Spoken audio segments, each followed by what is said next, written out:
लगभग 20 से अधिक ऐसे हैं जिनका 1 करोड़ से ज्यादा का टर्नओवर है। अन्नपूर्णा कंपनी का लगभग 120 करोड़ से अधिक है। 120 करोड़ से जी। Janaki stitching producer company limited है, उसका टर्नओवर 200 करोड़ से अधिक का है। और एक अच्छा वातावरण बना है। तो ऐसी लाखों कहानियां हैं, हर दीदी की अपनी एक कहानी है। कि हर दीदी अपने आप में एक कहानी, अपने आप में एक कहानी। नमस्कार, प्रणाम, मैं हूँ प्रिया और आप सभी दर्शकों का बहुत बहुत स्वागत। आप जुड़ चुके हैं पॉडकास्ट विद जीविका के साथ और आप सभी दर्शकों का एक बार फिर से हार्दिक स्वागत इस कार्यक्रम में। दर्शकों, जैसा कि आप जानते हैं कि ये जो हमारा कार्यक्रम होता है उसमें हम बातचीत करते हैं बिहार में महिला श्रम बल की स्थिति और उसमें जीविका की भूमिका। और इस विषय पे बातचीत करने के लिए हमारे साथ हैं जीविका के मुख्य कार्यपालक पदाधिकारी श्री हिमांशु शर्मा सर। सर, सबसे पहले तो हमारे इस कार्यक्रम में आपका बहुत बहुत स्वागत। Thank you Priya. Sir, Bihar में महिला श्रम बल की स्थिति लगातार बढ़ी है और जीविका के आने के बाद ये क्रमतः जो स्थिति है वो कहीं ना कहीं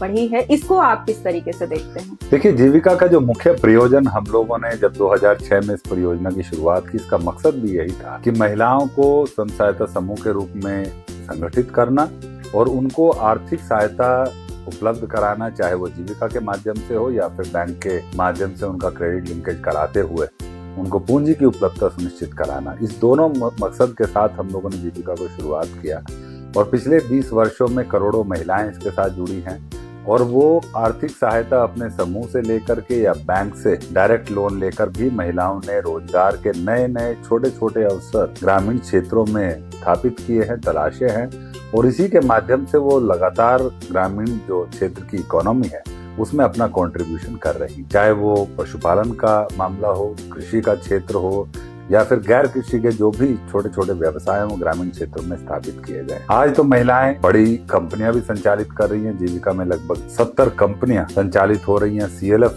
बहुत सारी एक्टिविटीज में इन्वॉल्व है और मैं समझता हूँ कि एक रोजगार का एक अच्छा वातावरण माहौल बिहार के अंदर तैयार हुआ है। जहाँ तक श्रम बल का प्रश्न है तो बिहार में पिछले 7-8 वर्षों में स्पेशली जो 2016-17 के आंकड़े आप देखेंगे तो सेल्फ एम्प्लॉयमेंट का जो महिलाओं का दर लगभग बिहार में 30% था, बढ़कर के अभी अराउंड 90% हो गया है। साथ ही साथ जो महिलाएं लगभग जो जिसको हम कह सकते हैं PLFS का जो सर्वे होता है उसमें लेबर फोर्स पार्टिसिपेशन रेट निकालता है, वो बिहार में लगभग 4% था, वो अब बढ़कर के 35% हो गया। तो पिछले 10 वर्षों में एक बड़ा बदलाव और इसका एक कारण ये है कि महिलाओं के अंदर, दीदियों के अंदर एक आत्मविश्वास आया है। सिस्टम पे उनको भरोसा है कि मेरे साथ जीविका का पूरा तंत्र, सरकार का पूरा तंत्र मेरे साथ खड़ा है। मैं जो रिस्क लेती हूँ, मैं जो निर्णय करती हूँ, छोटा सा डिसीजन लेती हूँ, कोई नया कार्यक्रम शुरू करने का, कोई रोजगार शुरू करने का, तो उसमें मुझे हर संभव सहयोग पूरे जीविका के सिस्टम का मिलेगा, पूरे सरकार के सिस्टम का मिलेगा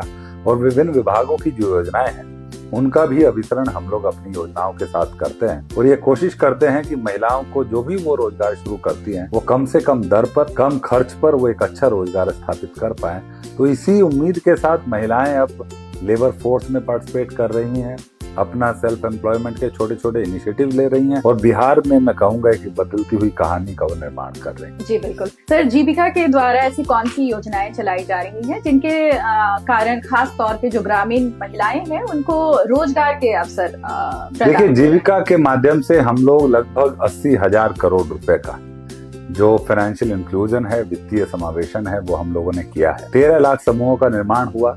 महिलाएं पूंजी का आदान प्रदान करती हैं, अपने समूह से पूंजी लेती हैं और अपने व्यवसाय को स्थापित करती हैं। ये तो मूल काम है जो जीविका में होता है। लेकिन साथ ही साथ हम लोगों ने पाया कि ऐसे बहुत सारी दीदियां हैं जो किसी न किसी प्रकार से अगर किसी कष्ट में हैं और वो कोई अपना रोजगार स्थापित नहीं कर पा रही हैं, गरीबी के कुचक्र में फंसी हुई हैं, तो लगभग 2 लाख ऐसे परिवार जिनमें महिला के या तो पति का देहांत हो गया था या बहुत ही वल्नरेबल ग्रुप से वो उनका संबंध था, तो ऐसे परिवारों को आइडेंटिफाई किया गया और सतत जीविकोपार्जन योजना का प्रारंभ किया गया। ऐसे परिवार जिनकी आमदनी 3,000 रुपया मासिक से कम थी, उन परिवारों को एसेट्स के रूप में लगभग 50 से 60,000 रुपए का ऑन एन एवरेज एसेट हम लोगों ने उपलब्ध कराया और उनके साथ एक सघन अभियान हम लोगों ने चलाया उनको गरीबी से बाहर निकालने का और बहुत ही सुखद परिणाम इसके सामने आए हैं। अभी एक जेपैल जो नोबेल प्राइज इस संस्था को मिला है, उन्होंने इसको स्टडी किया, पूरे प्रोग्राम का इसका इम्पैक्ट वैल्यूएशन किया और ये पाया गया है कि लगभग 500% से अधिक उनकी आमदनी में वृद्धि हुई है, 50% से अधिक उनकी एसेट्स में वृद्धि हुई है और वो परिवार अब गरीबी से पूरी तरीके से बाहर आ गए हैं और सरकार की विभिन्न योजनाओं का लाभ भी उन परिवारों को उपलब्ध कराया जा रहा है। तो मैं समझता हूँ कि इस योजना ने ऐसे परिवारों की तकदीर को पूरी तरीके से बदला है। अब पिछले वर्ष सरकार ने ये तय किया कि महिलाओं ने अभी पिछले 20 वर्षों में जिस तरीके का एंटरप्रेन्योरशिप का स्किल दिखाया है उसमें सरकार को एक अनुदान आधारित योजना चलाने की आवश्यकता है और हर महिला को एंटरप्रेन्योर के रूप में, स्वरोजगारी के रूप में स्थापित करना है। परिवार की एक महिला कम से कम बिहार के अंदर वो एक स्वरोजगार अपना स्थापित करें। इसी दृष्टिकोण से मुख्यमंत्री महिला रोजगार योजना की शुरुआत की गई। प्रथम किस्त के रूप में 10,000 रुपए की राशि लगभग 1,60,00,000 महिलाओं को ग्रामीण क्षेत्रों में और लगभग 11 लाख महिलाओं को शहरी क्षेत्रों में प्रदान की गई है। उद्देश्य ये है कि महिलाएं इस राशि से कोई न कोई रोजगार प्रारंभ करें। उसके उपरांत आगे की किस्तें भी तय कर दी गई हैं। 20,000 रुपए की राशि, फिर 40,000 रुपए की राशि, 80,000 रुपए की राशि और लास्ट में अगर आपका बिजनेस अच्छा स्थापित हो जाता है और आपको मार्केटिंग, ब्रांडिंग, पैकेजिंग की सर्विसेज की आवश्यकताएं हैं तो वो भी राशि 60,000 रुपए की उपलब्ध कराई जाएगी। तो इस प्रकार सरकार की तरफ से 2,10,000 रुपए की कुल राशि उपलब्ध कराई जाएगी। महिलाओं को अपना कंट्रीब्यूशन भी दीदियों को उसमें करना है जो हर किस्त के साथ एक राशि तय की गई है। तो लगभग 35,000 रुपए का कंट्रीब्यूशन वो अपना करेंगे। कोई भी दीदी जो नया रोजगार शुरू करना चाहती हैं वो 2,45,000 रुपए तक की एक योजना का निर्माण कर चरणबद्ध तरीके से सरकार द्वारा राशि प्राप्त कर और अपना कंट्रीब्यूशन को इन्वेस्ट करके एक अच्छा रोजगार वो स्थापित कर सकती हैं। साथ ही साथ विभिन्न विभागों की जो योजनाएं, चाहे वो इंडस्ट्रीज डिपार्टमेंट की स्कीम्स हो, एनिमल हस्बेंड्री डिपार्टमेंट की स्कीम्स हो, एग्रीकल्चर डिपार्टमेंट की स्कीम हो, हम सभी विभागों की योजनाओं का भी कन्वर्जेंस अपनी स्कीम्स के साथ करते हैं और हर ये संभव कोशिश करते हैं कि दीदियों को उन योजनाओं का लाभ मिले। उनका जो भी वो रोजगार या जो भी वो प्रोग्राम शुरू करना चाहती है उनको हर संभव सहायता मिले।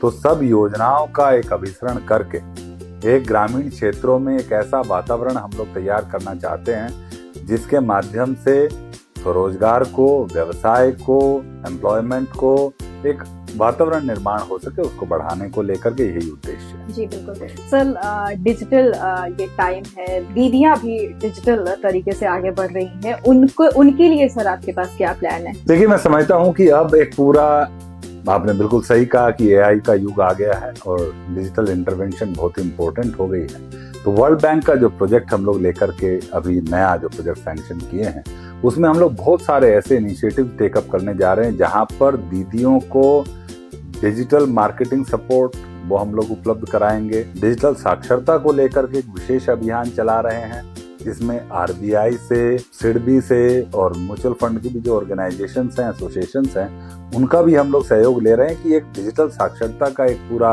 जानकारी दीदियों के पास हो, डिजिटल जो उपकरण हैं उसको इस्तेमाल करने में उनको कोई असुविधा ना हो और साथ ही साथ उनको जो भी सर्विसेज हैं वो एक्सटेंशन की सर्विसेज जिसको हम लोग कह सकते हैं वो उनको उपलब्ध हो, सो दैट कि वो कोई भी रोजगार जो कर रही हैं उसमें उनको भरपूर सहयोग मिल सके। बिल्कुल सर, आप जीविका के सीईओ हैं, इस पद पे पदस्थापित भी हैं। क्या कोई ऐसी प्रेरणादायक कहानी है जो आप हमारे दर्शकों से साझा करना चाहेंगे? देखिए, जीविका को तो मैं कहूंगा कि इसमें तो लाखों कहानियां हैं और इनकी गिनती अब तो अनगिनत हो गई है। दीदियों ने अपने संघर्ष से, अपनी मेहनत से, अपनी लगन से एक ऐसा इकोसिस्टम खड़ा किया है कि हर गांव में, हर पंचायत में आप जाएंगे तो ऐसी दीदियां एक मिसाल साबित कर रही हैं, स्थापित कर रही हैं, जहां पर बड़े बड़े रोजगार उन्होंने तैयार किए हैं। अब बहुत सारी महिलाओं को, वो दीदियों को रोजगार उपलब्ध कराने लगी हैं। 1,000 से अधिक नर्सरियों का संचालन दीदी कर रही हैं और 4 करोड़ से अधिक पौधे बिहार में वृक्षारोपण किया गया है। 70 से ज्यादा कंपनियों का संचालन कर रही हैं। कुछ कंपनियां तो ऐसी हैं जिनका सैकड़ों करोड़ का अब टर्नओवर हो गया है। दीदी की रसोई का टर्नओवर इस वर्ष का जो कंपनी है, अन्नपूर्णा कंपनी का, लगभग 120 करोड़ से अधिक है। 120 करोड़ से अधिक। स्टिचिंग का जो company, Janaki stitching producer company limited है, उसका टर्नओवर 200 करोड़ से अधिक का है।